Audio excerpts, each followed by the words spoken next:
पूंजीवाद, हम तो विकेंद्रीकरण के समर्थक रहे, हम तो छोटे उद्योगों को बढ़ाने के समर्थक रहे। और इसीलिए वर्षों पहले एक फ्रांसीसी लेखक यहां पर आया था जिसका नाम था एमरी डी रेनकोट, और उसने एक पुस्तक लिखी। वो हिंदुस्तान की अर्थव्यवस्था पर नहीं थी, जनरली हिंदुस्तान पर थी, द सोल ऑफ इंडिया करके। और उस एमरी डी रेनकोट ने उस अपनी पुस्तक में, अपने ग्रंथ में हिंदुस्तान के राजनीतिक दलों की और उनके आर्थिक कार्यक्रमों की तुलना करते हुए कहा कि मुझे आश्चर्य होता है कि बहुत बार भारतीय जनसंघ को कांग्रेस का सबसे प्रमुख विरोधी माना जाता है, गांधी जी के भी वो आलोचक माने जाते हैं, लेकिन गांधी जी का जो आर्थिक चिंतन था, उस आर्थिक चिंतन के अगर सबसे अधिक निकट कोई हिंदुस्तान की पॉलिटिकल पार्टी है तो वो है भारतीय जनसंघ। और फिर आगे लिखता है कि मुझे इसका दूसरा कारण कोई नहीं समझ में आता सिवाय इसके कि जिस प्रकार से गांधी जी के पैर यहां की धरती पर टिके हुए थे, वैसे भारतीय जनसंघ के भी चिंतन वह इस धरती से उद्भूत है। यह बात 1957 में या 58 में एमरी डी रेनकोट ने अपनी पुस्तक में लिखी। मैं आज भी मानता हूं, इन दिनों में जब बड़ी बात होती है, आप तो कहते हैं कि नरसिम्हा राव जी ने जो तरीका अपनाया 1991 में वो ठीक था, और फिर आप स्वदेशी की बात करते हैं। ये परस्पर विरोधी बातें नहीं है, ये कैसे होगा? मैं उनको कहता हूं कि 1991 में उन्होंने कुछ किया नहीं था। 1991 में केवल घोषणा की थी, और वो घोषणा ये थी कि अब तक की जो कांग्रेस की रणनीति थी, कमांड इकोनॉमी की जो स्ट्रेटेजी थी, जिसके अंदर the public sector should have the commanding Heights of the economy, यह गलत थी। इसका हम परित्याग कर रहे हैं और नई नीति अपना रहे हैं कि जिसमें डी कंट्रोल होगा, डी रेगुलेशन होगा, डी ब्यूरोक्रेटाइजेशन होगा। हमने कहा ये तो हम सालों से कहते आए, आप आज कह रहे हैं, बहुत अच्छा, करिए, जरूर करिए। और हमको उस समय लगा कि हो सकता है भाई ये कोई उस परिवार का हिस्सा नहीं है, पहली बार पारिवारिक राज का अंत हुआ है, विद्वान है। और सबसे बड़ी बात यह है कि हिंदुस्तान में 1991 में सारी दुनिया ने यह भी देख लिया कि दुनिया भर में साम्यवाद का पतन हो गया, साम्यवाद बिखर गया। सोशलिस्ट कंट्रीज और socialist economies have crumbled all over the country. तो उससे शिक्षा पा करके अगर ये पुरानी रणनीति का परित्याग करके नई रणनीति अपनाने को तैयार है तो बहुत अच्छा है, बहुत अच्छा। हमने उसका अभिनंदन किया कि बहुत अच्छा कर रहे हो, लेकिन अभिनंदन करना उसका मतलब स्वदेशी का परित्याग नहीं। और स्वदेशी जिसमें मैं कहता हूं, मैं इस बात पर बल दूंगा कि स्वदेशी का अर्थ यह नहीं है कि केवल यहां पर बनी हुई चीज का प्रयोग करना। स्वदेशी का संबंध मस्तिष्क से है, मानसिकता से है। जो मानसिकता यह मानती है कि हमारा देश प्रगति नहीं कर सकता जब तक IMF हमको सहायता नहीं देती, जब तक वर्ल्ड बैंक हमको लोन नहीं देती। इन दिनों में ग्लोबलाइजेशन की बात करने वाले जितने हमारे कांग्रेस के नेता हैं, उनकी बात से डिफीटेंस झलकता है, सेंस ऑफ डिफीटिज्म झलकता है कि हम तो प्रगति नहीं कर पाएंगे। यह बात गलत है मूलतः। दूसरी तरफ हम ये नहीं चाहेंगे कि देश कूप मंडूक बन करके रहे, कूप मंडूक नहीं बनना। यह देश वास्तव में विश्व छोटा हो गया है। परिवहन के साधन, संचार के साधन, यहां बैठे बैठे आपको दुनिया भर का पता लगता है। अब तो पता नहीं टेलीविजन ने कैसा चमत्कार कर दिया है, तो उसको नजरअंदाज करके कोई चलता है, गलत है। हमारा डिपिक्शन होता है, स्वदेशी का शब्द प्रयोग करो, कहेंगे ऑब्सक्यूरेंटिस्ट, पिछड़े, फलाने ढिपके, दुनिया भर की बात करते हैं। मैं उनको कहूंगा कि यूं तो किसी देश की नकल नहीं हो सकती। भारत है, ना अमेरिका बन सकता है और न जापान बन सकता है। जापान भी नहीं बन सकता, जापान की भी अपनी विशेषताएं हैं, और ये अपनी विशेषताओं पर बल देने के लिए उनका अनुभव हमको जरूर काम में आएगा। मैं इसलिए पिछले दिनों में एक जापानी प्राध्यापक हैं, उनके कुछ उदाहरण पढ़ रहा था, तो बहुत उन्होंने बढ़िया बात कही है। उन्होंने कहा कि हमारे ये पश्चिम के लोग वो ये मानते हैं कि हम जब फ्री एंटरप्राइज की बात करते हैं तो फ्री एंटरप्राइज दुनिया के लिए सार्थक है, सारी दुनिया को उसी मार्ग को स्वीकार करना चाहिए। उन्होंने कहा ये सही नहीं, हमने नहीं माना, हमने उनकी बात नहीं मानी। और उन्होंने यहां तक कहा, मैं उनको कोट करना चाहूंगा, उनका नाम है प्रोफेसर ताकेशी हयाशी, और वो दातो बंका यूनिवर्सिटी जापान उसके एक प्रमुख प्राध्यापक हैं, जिन्होंने कहा the traditional artisan does not have the training by which he could teach in the university since his craft does not have that kind of a theory, it is more in the nature of passing on off experience. हमारे यहां पर बहुत सारे कारीगर हैं जो उनकी योग्यता, उनकी क्षमता वो पीढ़ी दर पीढ़ी ट्रांसफर करते आते हैं, वो कभी सीखे नहीं, कुछ भी सीखे नहीं, और उनकी जो योग्यता है, उनकी जो प्रतिभा है, उसका अगर हम उपयोग नहीं कर सकते और हम इस प्रकार से सारी दुनिया की यहां पर मैकेनिज्म लाते हैं, मशीनरी जाते हैं जो उसको बेघर कर दे या उसको डिस्प्लेस कर दे, तो हम किसी की सेवा नहीं करेंगे। उन्होंने कहा but with the help of modern engineers they can be mobilised in a way so as to help the newly emerging manufacturing processes. How does one combine the traditional and the modern? In our case, we have been very selective in where and how modernity is to be employed. For example, in the case of textiles, only spinning has been mechanized, not weaving. Weaving was left in the hands of the traditional artisans.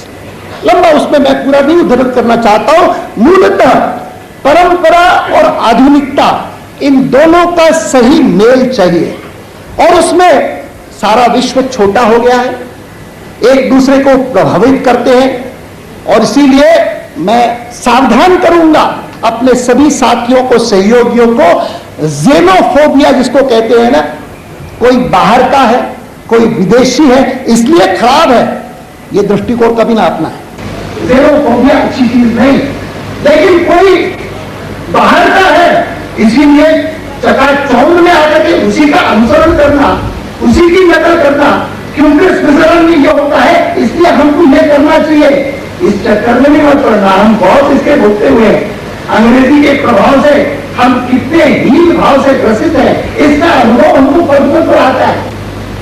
अंग्रेजी वेशभूषा पहनने वाला उसका आदर होता है, भारतीय वेशभूषा वाला कम होता है, अंग्रेजी बोल सकने वाले का आदर ज्यादा होता है, और महान पंडित हो संस्कृत का उसका आदर नहीं होता है। मैं तो दिल्ली में जब आया था 1957 में पहली बार, तो टेलीफोन उठाता था और टेलीफोन पर आदत थी उत्तर देने की, और जब भी कोई फोन करता था मैं उठा करके कहता था हाँ जी, और हाँ जी कहते ही उधर से आता था साहब घर में है क्या? यानी उसको लगता था कि ये हाँ जी कह रहा है तो निश्चित रूप से घर में कोई नौकर होगा, जो नहीं तो अगर स्वयं होते तो फिर हेलो कहते, मैं आई नो हू स्पीकिंग, ऐसा कुछ कहते। ये जो मानसिकता है, वह मानसिकता का परित्याग करना, यह स्वदेशी का सबसे बड़ा आग्रह है, और इस स्वदेशी के आग्रह में हमारा यह भी संकल्प है कि देश में ऐसी रणनीति हो जिसके सहारे चलते हुए हम ऋण में अधिक से अधिक डूबते न जाएं, ऋण मुक्त हो जाए। ऋण मुक्त भारत यह तैयार करना, यह हमारे स्वदेशी का लक्ष्य है, इसमें कोई कॉन्ट्रडिक्शन नहीं है। विकेंद्रीकरण, केंद्रीकृत अर्थव्यवस्था नहीं चाहिए, विकेंद्रित अर्थव्यवस्था चाहिए, और स्वदेशी अर्थव्यवस्था चाहिए, इसमें कॉन्ट्रडिक्शन नहीं। कॉन्ट्रडिक्शन तब आता है जब हम इन शब्दों को सीमित करने लगते हैं, अन्यथा कोई कॉन्ट्रडिक्शन नहीं। तो ये कर्नाटक है, और आधुनिकता की बात करता हूं तो इस कर्नाटक में विश्वेश्वरैया थे, इंजीनियर थे, महान इंजीनियर थे, और इन्होंने जो 100 वर्ष जिए, और उन्होंने मैसूर में सबसे पहले हिंदुस्तान का हाइड्रो इलेक्ट्रिक पावर हाउस बना। और ये मैसूर है कि जहां पर वृंदावन गार्डन्स हैं, लोग जाएंगे देखने के लिए, जिन्होंने न देखा हो जरूर जाइए, बिना उसको देखे हुए बेंगलोर मात्र से संतोष नहीं होगा, मैसूर जरूर जाना चाहिए। लेकिन मुझे ये इसलिए ध्यान में आता है कि दुनिया भर में आजकल फ्लावर्स और एक्सपोर्ट ऑफ फ्लावर्स, वो इतनी बड़ी इंडस्ट्री, इतना बड़ा एक्सपोर्ट है कि मुझे किसी ने उस दिन बताया कि 14 अरब डॉलर का एक्सपोर्ट ट्रेड है दुनिया का, फ्लावर्स का।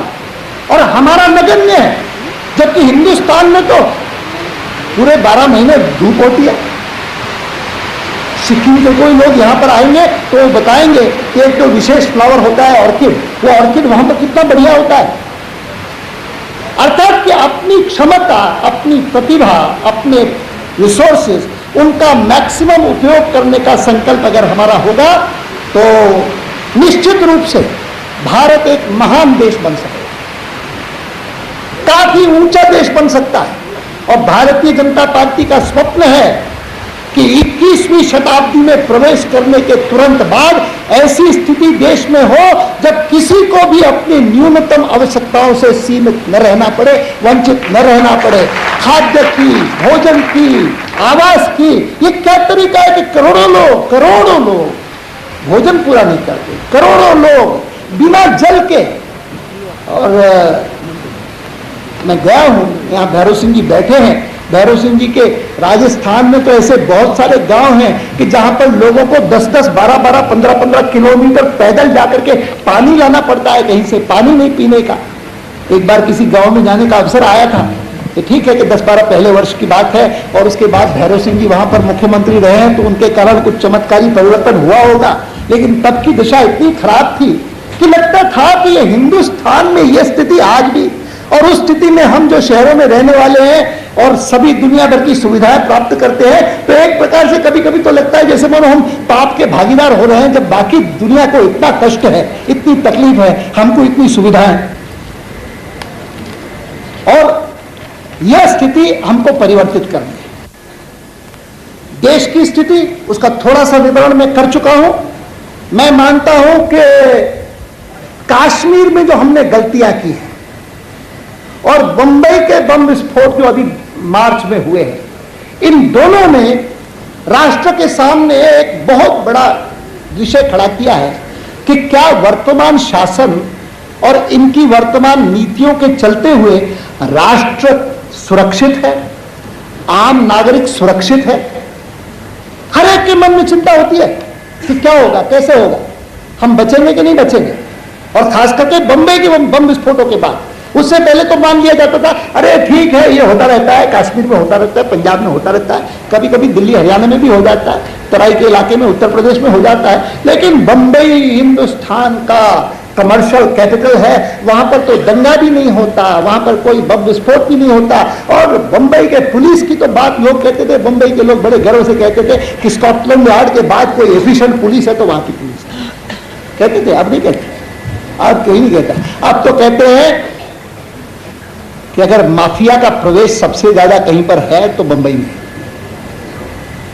माफिया गैंगस्टर्स रहते हैं दुबई में, करोड़ों रुपए, अरबों रुपए किसको देते? Builders lobby, film industry. हमारे बैठे शत्रुघ्न जी यहां बैठे, लक्ष्मी जी यहां बैठी है, फिल्म इंडस्ट्री के प्रतिनिधि। और तीसरा भूलना नहीं चाहिए, तीसरे पॉलिटिशियंस, राजनेता, बिल्डर्स लॉबी, फिल्म इंडस्ट्री, राजनेता। हमारे प्रमोद जी ने बताया कि उनको सूचना दी गई सरकार की ओर से अधिकृत रूप से कि आपके भारतीय जनता पार्टी के अमुक 20 लोग हैं जो दाऊद के हिट लिस्ट में है। प्रेम कुमार शर्मा की तो हत्या हो ही गई, बाकी भी लोग हैं, एमएलए हैं, एमपी हैं, और भी लोग हैं, प्रमुख हैं। उनको कहा कि इनकी हिट लिस्ट में है, आप जरा सावधानी रखिए। और मैं प्रमोद जी के साथ कहीं प्रवास कर रहा था तो प्रमोद जी उसका जिक्र करके कह रहे थे कि देखिए, हमको इस बात का गर्व है कि हम दाऊद के हिट लिस्ट में हैं, हम इससे घबराते नहीं। लेकिन शासकों को भी सोचना चाहिए कि कैसी विचित्र स्थिति पैदा हुई है कि बीजेपी के नेता तो हिट लिस्ट पर और कांग्रेस के नेता तो दाऊद के गेस्ट लिस्ट पर।